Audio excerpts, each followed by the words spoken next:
Auzu billahi minash-shaytanir-rajim. Bismillahir-rahmanir-rahim. Assalamu alaikum, dear students.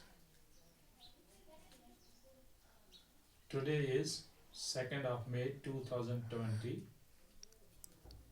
Our class is from 6th English. Our topic is Musa Ali's camel.